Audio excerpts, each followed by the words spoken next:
কাশ্মীরের পেহেলগামে ঘটে যাওয়া ভয়াবহ জঙ্গি হামলার পর প্রতিশোধের আগুনে অন্ধ হয়ে মোদী সরকার প্রস্তুতি নিচ্ছে সামরিক অভিযানের।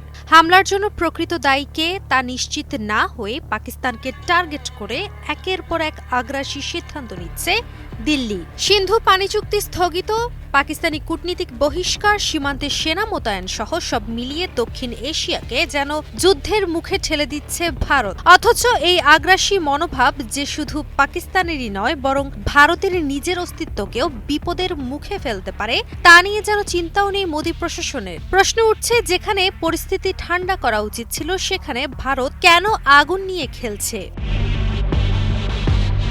মার্কিন সংবাদ মাধ্যম নিউ ইয়র্ক টাইমসের প্রতিবেদনে জানা যায়, হামলার পরপরই প্রধানমন্ত্রী নরেন্দ্র মোদী ১ ডজনেরও বেশি দেশের নেতাদের সঙ্গে যোগাযোগ করেছেন। নয়াদিল্লিতে ডেকে পাঠানো হয়েছে শতাধিক দেশের কূটনীতিকদের। উদ্দেশ্য একটাই, আর সেটা হলো পাকিস্তানের বিরুদ্ধে সামরিক অভিযানের জন্য আন্তর্জাতিক সমর্থন আদায়। এদিকে কাশ্মীরে শুরু হয়েছে ব্যাপক ধরপাকড়, গ্রেফতার করা হয়েছে শত শত মানুষকে। শুধু তাই নয়, সিন্ধু পানি চুক্তি স্থগিত, পাকিস্তানি দূতাবাসের কর্মী বের করে দেয়া, কাশ্মীরি শিক্ষার্থীদের ওপর হামলা, সব মিলিয়ে যুদ্ধের আবহ তৈরি করে ফেলেছে নয়াদিল্লি। এমনকি মোদী প্রকাশ্যে ঘোষণা দিয়েছেন সন্ত্রাসী আস্তানাগুলো ধ্বংস করা হবে, যদিও সরাসরি পাকিস্তানের নাম নেননি তিনি। কিন্তু বিশ্লেষকরা সতর্ক করছেন, এই উত্তপ্ত আবেগ আর যুদ্ধমুখী প্রস্তুতি ভারতের জন্য মারাত্মক ভুলের পরিণত হতে পারে। কারণ পাকিস্তান এখন আর একা নয়, তার পাশে দাঁড়িয়ে গেছে বিশ্বের অন্যতম সামরিক পরাশক্তি চীন। যুদ্ধের উত্তাপ বাড়ালে ভারতকে শুধু পাকিস্তানের নয়, চীনের ভয়ঙ্কর সামরিক অস্ত্রেরও মোকাবেলা করতে হতে পারে। দক্ষিণ এশিয়ায় নিজেদের আধিপত্য বজায় রাখার আশায় ভারত যে ঝুঁকিপূর্ণ পথে হাঁটছে, সেটাই হয়তো তার জন্য ভবিষ্যতে এক ভয়াবহ বিপর্যয়ের দরজা খুলে দিতে পারে।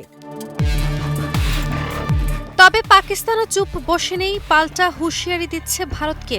এমনকি স্পষ্ট জানিয়েছে, যে কোনো আগ্রাসনের জবাবে আরো বড় প্রতিক্রিয়া দেখাবে পাকিস্তান।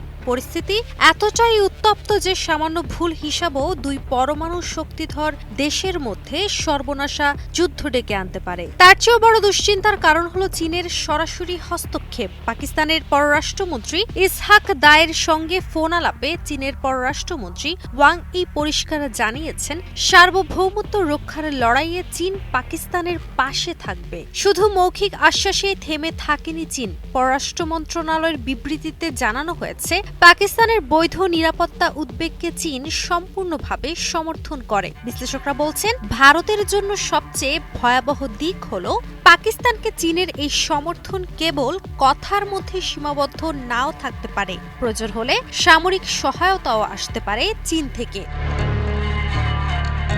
এদিকে বিশ্ব সামরিক শক্তির র্যাঙ্কিং অনুসারে চীনা সেনাবাহিনী এখন পৃথিবীর অন্যতম আধুনিক ও শক্তিশালী বাহিনী। ২০ লাখেরও বেশি সক্রিয় সেনা, অত্যাধুনিক হাইপারসনিক ক্ষেপণাস্ত্র, স্টেলথ যুদ্ধ বিমান এবং মহাকাশ প্রযুক্তি সমৃদ্ধ সামরিক শক্তি নিয়ে চীন যদি পাকিস্তানের পক্ষে সরাসরি মাঠে নামে, তাহলে ভারতকে এক অসম লড়াইয়ের মুখোমুখি হতে হবে।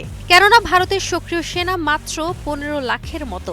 আর গ্লোবাল ফায়ার ইন্ডেক্সের তথ্য অনুযায়ী ২০২৪ সালে ভারতের সামরিক বাজেট যেখানে $৭৫ বিলিয়ন, সেখানে চীনের বাজেট $২৪৫ বিলিয়ন, অর্থাৎ প্রায় ৩ গুণ বেশি শক্তি নিয়ে মাঠে নামবে চীন।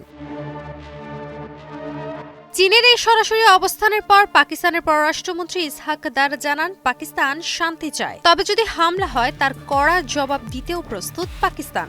অন্যদিকে চীনের পররাষ্ট্রমন্ত্রী ওয়াং ই আরও বলেছেন, সংঘাত কোনো সমাধান নয়, কিন্তু ভারত যদি উত্তেজনা বাড়ায় তবে চীন পাকিস্তানের রণকৌশলের ঢাল হয়ে দাঁড়াবে। স্বাস্থ্যকর অল টাইম হানিকম, সব সময় অল টাইম হেলদি লাইফ। বিশেষজ্ঞরা বলছেন, পাকিস্তান ও চীনের এই যুগল সমর্থন ভারতের জন্য এক নতুন দুঃস্বপ্নের সূচনা করেছে। যদি কূটনৈতিক পথ বন্ধ হয়ে যায়, তাহলে দক্ষিণ এশিয়ার ক্ষমতার ভারসাম্যে বড়সড় পরিবর্তন ঘটতে পারে। ভারতের বহুদিনের আধিপত্যের স্বপ্ন হয়তো শেষের পথে হাঁটতে পারে। এখন দেখার বিষয়, ভারত কি শেষ পর্যন্ত আগুন নিয়ে খেলা বন্ধ করবে, নাকি নিজের ভুলে পুরো উপমহাদেশকে টেনে নিয়ে যাবে এক ভয়াবহ যুদ্ধের দিকে। কাজী অহনা, নিউজ 24।